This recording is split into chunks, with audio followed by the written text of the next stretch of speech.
Hi, it's Toby with Vivo, and today I'm going to be showing you how to properly light a green screen. We have Joy with us in the studio to be our filming subject, and we'll be using Vivo's 100-inch collapsible green screen as our backdrop.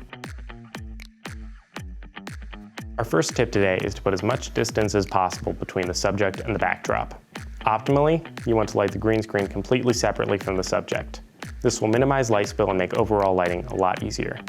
Sometimes this extra distance is easier to achieve with a longer lens, which can compress the distances between objects. In this case, we're using a 55mm lens. Tip number 2, light the subject first. It's very important that the exposures between the green screen and the subject match. This will greatly aid in getting you a clean key when you get to the edit. By lighting the subject first, you ensure you're getting just the look you want.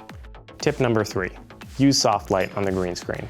We want the amount of light across the green screen to be as even as possible, and soft light is the best way to achieve that. We're using Studio Pro softboxes, but if you don't have access to softboxes, there are some other ways you can get more diffused light on your screen. Try to find some brighter lights and move them farther away from the backdrop. This should give you a very even light across the screen. Or you can bounce lights off of a bounce board or a reflector. And there you have it.